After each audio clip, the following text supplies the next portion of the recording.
Hello and welcome. It's 10 a.m. on Tuesday, the 29th of July. You're tuned into our mid-morning newscast here on ARIRANG TV. I'm Mark Broom. Let's take a look at what's making the headlines. The former driver of deceased Sewol-ho ferry owner Yoo Byung-eun has given himself up to the law enforcement authorities. Prosecutors have also formally arrested Yoo's eldest son on charges of embezzlement. Korea logs a trade surplus of nearly $8 billion in June, but that's down sharply from the previous month. Plus, the United States and European nations have agreed to impose new sanctions on Russia for allegedly supporting pro-Russian separatists in Ukraine. The White House warns Moscow is again amassing troops along its border with Ukraine. We start this morning with the latest developments on the investigation into April's ferry disaster, and things are beginning to pick up a head of steam now. The latest we know is that the driver of the deceased Sewol-ho ferry owner Yoo Byung-eun turned himself into the authorities a couple of hours ago. Hwe-jeong, the closest aide and assistant to the tycoon, remained at large for 2 months, and police believe he may hold the key to finding out what Mr. Yoo was doing in the weeks, days and hours before his mysterious death. On Monday, the driver's wife and another close aide of Yoo Byung-eun turned themselves in to the prosecution. Prosecutors have also formally arrested Yoo Dae-kyun, the eldest son of Yoo Byung-eun. He is charged with misappropriating more than $9.5 million of funds from the ferry operator and its affiliates. The authorities say this was partly to blame for the sinking that left over 300 people dead or missing. Now, many of Yoo Byung-eun's other family members, including his wife and elder brother, have been arrested on similar embezzlement charges. His second son, Hyuk-ki, is hiding abroad. And the legal action into the disaster continues on a number of fronts. 6 surviving students of the Sewol-ho ferry disaster have appeared in court, giving testimony in a trial against the ferry's captain and crew members. The students said many more of their friends would have survived this awful tragedy if the crew and the Coast Guard had taken proper measures. Julian reports. A ferry with about 300 passengers, most of them students, is sinking fast. But instead of staging full-out rescue efforts, their crew members are nowhere to be seen, and the Coast Guard is watching from afar. This was the testimony given by 6 survivors of April's Sewol-ho ferry disaster, who are students of Danwon High School. Speaking in a court hearing Monday afternoon, the 6 gave a chronological account of the event from the time of the accident. One said that about 30 students were lined up for the emergency exit, but when the rescue team didn't arrive, each student began jumping into the water. As soon as she did, the student says in a shaky voice that the wave suddenly crashed up against the emergency exit where 10 of her friends had been waiting. They were unable to escape. Another surviving student also said that the Sewol-ho crew were nowhere to be seen for the entirety of her escape. She testified that the Coast Guard was within an arm's reach of the emergency exit, but only lifted out the people who fell into the water. She said she told them a lot more of her friends were just inside the emergency exit, but the Coast Guard only watched as the ship continued to list. Most students told judges that there were repeated announcements instructing passengers to stay where they were. If they had received instructions to escape, the 6 students said many more could have survived. The students ended their testimonies by asking the panel of judges to punish the crewmen to the strictest letter of the law. Sewol-ho ferry captain Lee Jun-seok and 3 of his fellow crew are currently on trial for charges of homicide by willful negligence. None were present at Monday's court hearing. Yurian, ARIRANG News. Now, the polls will open in roughly 20 hours for the July 30th by-elections, with 15 seats in the National Assembly there for the taking. Intensifying their campaigns in the home stretch, the ruling party is pushing its economic stimulus and growth measures, while the opposition party has found a new angle in April's ferry disaster to criticise the ruling party and the government. Joo Byung-eun reports. The July 30th polls carry extra weight because 15 parliamentary seats are up for grabs, the largest total ever for a by-election. The stakes are perhaps greatest in this Seoul and Suwon constituencies, which are considered strategically important as barometers of public sentiment. Candidates of the ruling Saenuri Party have made economic recovery their main platform. They've been touting their party's connection to President Park Geun-hye and promising reforms. There are two choices in this election. Elect our candidates who will bring about economic development for their electoral regions, or their candidates who are mired in collusive practices and old politics.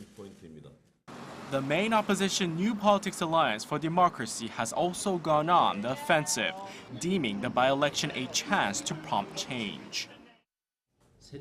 We must provide a warning to the ruling Saenuri Party in the presidential office so that the government brings about changes.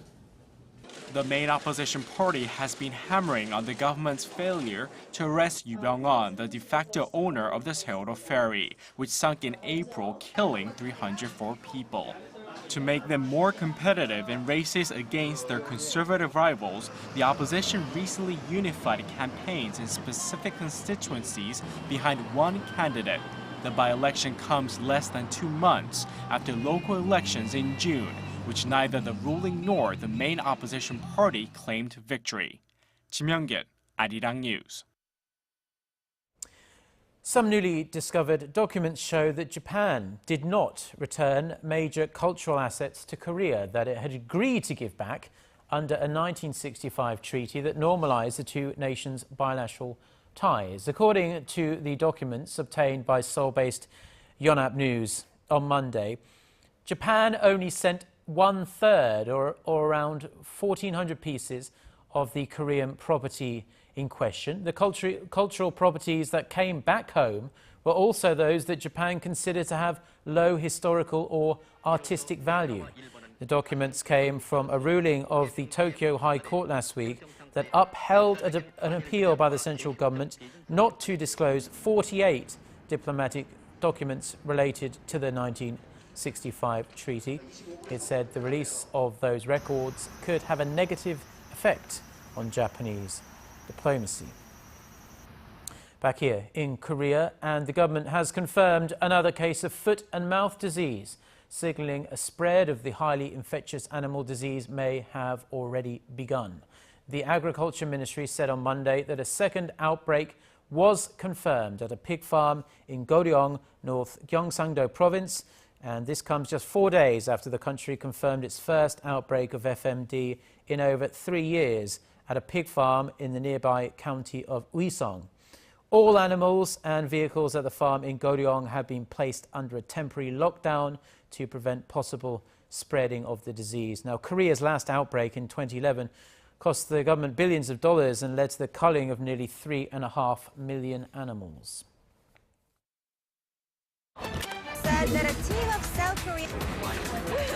Get connected to Korea and the world.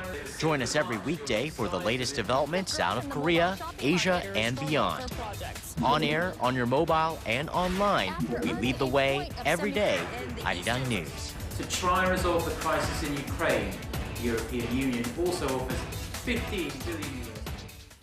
Now, moving on to some economic news. Korea logged a trade surplus for the 28th straight month in June. The Bank of Korea said Tuesday that the country's trade surplus amounted to slightly over $7.9 billion last month.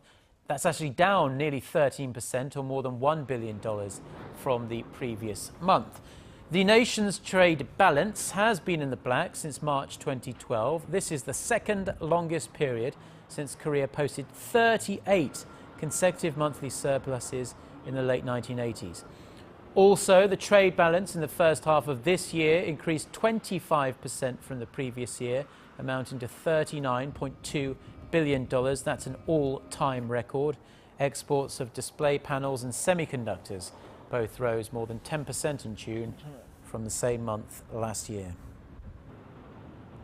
Korea's finance minister says the government needs to push aggressive fiscal and monetary policies for at least the next 18 months to prop up the ailing domestic economy. As part of his vision, Hwe-jeong emphasized the importance of kickstarting the sputtering real estate market. Our Hwang Ji-ae has the details. Korea's new finance minister Hwe-jeong is strongly pushing ahead with its goal to boost the nation's flagging economy. During a television debate with journalists on Monday, Choi said the government will seek aggressive economic policies for as long as they're needed. Whether it's fiscal or monetary, we need an expansionary policy for the time being. I'm not just talking about the second half of this year. The policies should continue at least until through next year and could continue on beyond that, if necessary. Che added that the government and the nation's central bank share the same view over the current economic situation. He said that both parties have agreed on running an expansionary policy, further raising expectations of a rate cut next month. The Korean economy is suffering from poor conditions, so the Bank of Korea will countermeasure such risks with its monetary policy. Che said, however, that he's skeptical about lowering the key rate too much, like in the United States or Japan, where interest rates remain near zero as their economic situations are different. The finance minister also described the current real estate market as being in a cold period and reiterated the importance of normalizing the housing market. Hwang Ji-ae, ARIRANG News. Now to some good news for non-Korean people living here in Korea, because Korea's financial authorities have announced ways to make it easier for foreigners in Korea to shop online. They're lifting the 300,000 won or $290 limit on online authentication systems and allowing multiple payment technologies. Now, this program was designed initially to enhance cybersecurity, but it is a major inconvenience to shoppers of non-Korean nationality. The changes could go into effect as early as next month. Now, on to something culture-related, because a special photo exhibition about Korea's easternmost island of Dokdo has opened right here in the capital of Seoul. It's the work of celebrated photographer Kim Jung-man, who's made the island his subject every season for the last 2 years. Our Park Ji-won reports. From its breathtaking sunrises and the east sea that surrounds it, to flocks of seagulls and the moon hovering above the horizon, this photo exhibition shows the many faces of Dokdo that may be foreign to those who haven't had the pleasure of visiting. Korea's celebrated photographer Kim Jung-man visited Korea's easternmost territory several times over the course of 2 years to capture the beauty of the island day and night at every season. It is a great honor for a Korean photographer to be able to shoot the very place that represents the Korean spirit. This beautiful and sometimes lonely place has inherited various artistic meanings as well, with some literary and historical connotations. Kim shot more than 20,000 photos, but settled on 55 works that depict the mysterious and humble island. All the photos will be donated to the Northeast Asian History Foundation, which first came up with the idea of the Dokdo exhibition. People can now freely visit Dokdo, but they usually don't stay long enough to appreciate the diversity of the island. We'd like to show audiences various beautiful images of the islets. The foundation hopes the exhibition helps to counter Japan's false claims to the island, an island that is not only Korean land, but also part of the Korean spirit. Park Ji-won, ARIRANG News.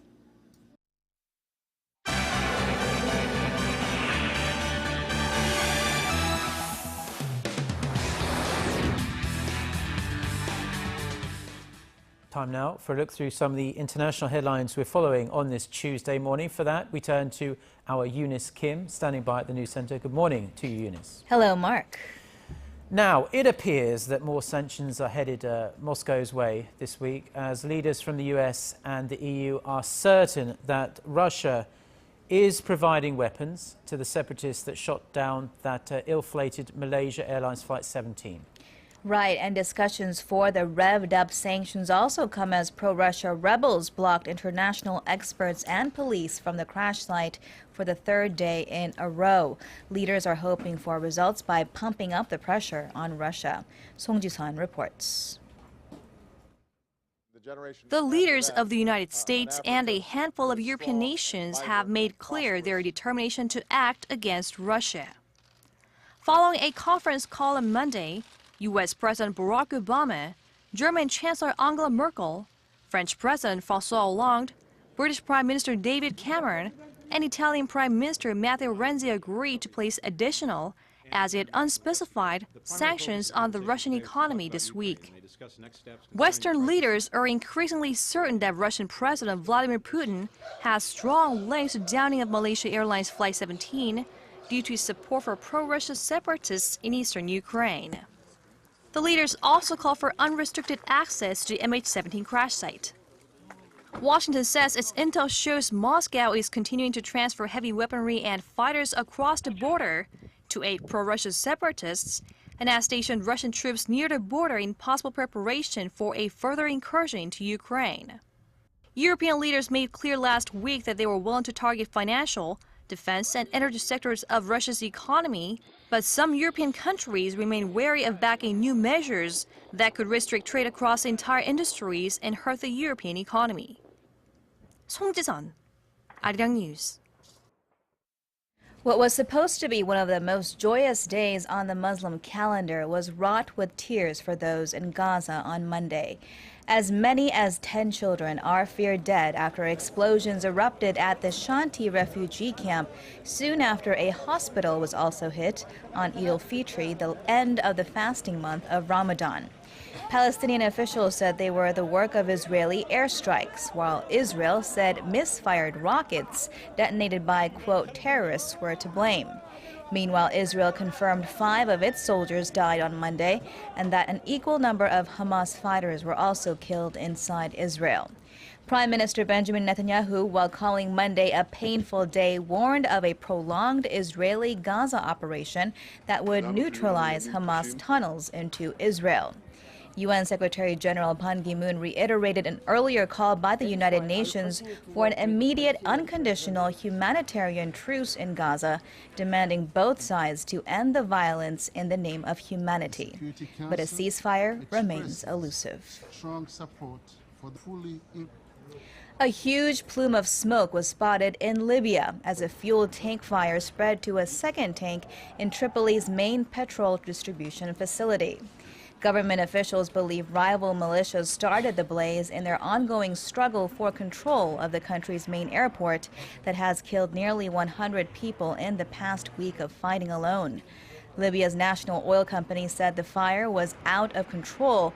The first tank blaze was nearly contained, an oil company spokesman said, when fighting reignited, causing crew to withdraw from their operations. The government fears a humanitarian and environmental disaster and appealed for international help as nearby residents were urged to evacuate. If you're in China, you might be hard-pressed to order yourself a Big Mac or a box of chicken nuggets. That's because McDonald's in China has pulled its menu items that have beef, chicken, and pork in them. The company is facing a meat shortage after its meat supplier, the troubled Shanghai Husi Food, has been overhauled by its Illinois-based parent company, which recalled all of its products from the market. A TV report had accused of and showed Husi Food mixing expired meat with fresh products and forging production dates, causing an uproar from the fast food chains they service. Parent company OSI Group said the food safety scandal was absolutely inconsistent with the group's standards and promised to review all of its China plants.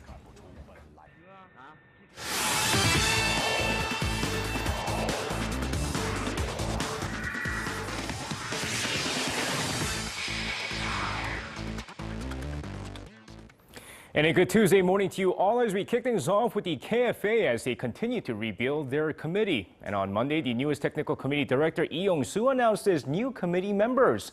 And with 7 names being announced on Monday, Lee Young-soo, the head of the technical committee, decided to choose people who he believed had expertise in different areas of the game. This includes several former head coaches like Kim Hak-bum, who once coached Seongnam Ira Cheonma in the K-League Classic. Now, another notable name includes Cho Young-jung, who was the match director of the K-League. And with the technical committee now complete, Lee Young-soo stated that he is not in a rush to choose the next head coach, but will make his decision before the September A matches. And now moving over to baseball, this time as manager Yoo Byung-eun of the Samsung Lions announced his 24-man roster of the upcoming Asian Games in Incheon.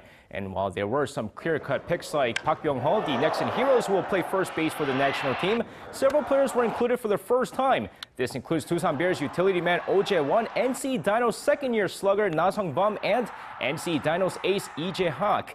And of course, the 24-man roster also includes an amateur player by the name of Hong Sung-moo from Dongi University. And now staying in domestic baseball, a couple of games took place last night to make up for some of the rained-out games over the weekend as the Nexen Heroes come back to beat the SK Wyverns 10-8. Meanwhile, let's take a look at the red-hot LG Twins take on the Lotte Giants. And of course, going into the game here, we go over to the first inning. Park Jong-yoon with a sac fly to center gives the Lotte Giants the early 1-0 lead. Now third inning, Kim Moon-ho with an RBI double here. This scores Park Ki-hyuk, and it's 2-0 Lotte before Ha Jun-ho makes it 3-0 with an RBI single to center field. But here come the LG Twins in the 7th inning. Park Young-taek with a 2-run single cuts the deficit to 3-2 before Chung Hee-yoon with 2 men on. There it goes, deep to left field, a 3-run shot, and that's the game winner there as the LG Twins come back to win this game 5-3. Now more baseball, this time in the majors as LA Dodgers lefty Ryu Hyun-jin won his 12th game of the season, this time against a team he normally struggles against. Now going up against the San Francisco Giants, Ryu goes 6 innings, giving up 6 hits on 3 runs while striking out 7 San Francisco Giants hitters. Now the Dodgers bullpen does the rest as they win the game 4-3 as the South Korean improves his record to 12-5, helping the Dodgers sweep the Giants.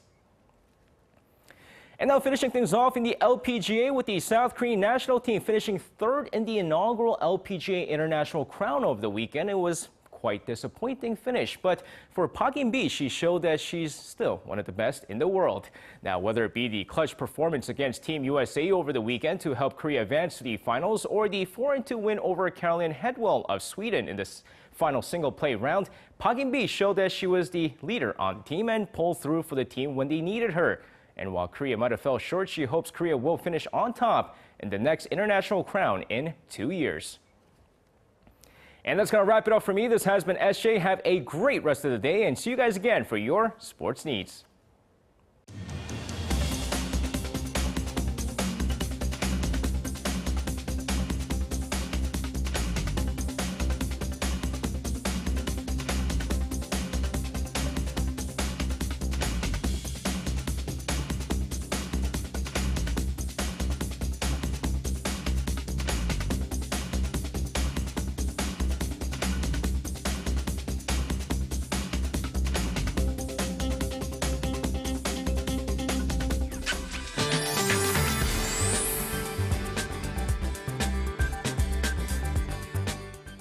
Good morning. Well, monsoon season has come to an end, and actually we are expecting last round of monsoon showers today. Upper province is going to see less than 5 millimeters, while the Chungcheongdo province will see 5 to 20 millimeters of showers. But all the rain is forecast to let up in the morning hours. Then the sun will come out behind the clouds and shine down on us, and it's going to be hot and humid afternoon across the nation, with daytime highs hovering low 30s in most regions. So this comfort index and heat index will get higher as we head into the midday. With that, let's take a closer look at the readings for today.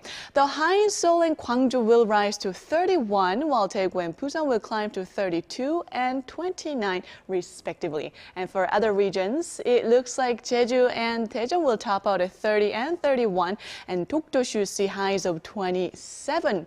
Well, usually after the monsoon season is over, we have scorching days ahead of us, and the weather outlook for the remainder of the week is looking pretty hot. Temperature will be rising to over 33 degrees Celsius for the remainder of the week, with a chance of passing showers at times. So it's time for us to get ready for real hot weather. Well, that's all for Korea, and it's time to take a look at the international weather for viewers around the world.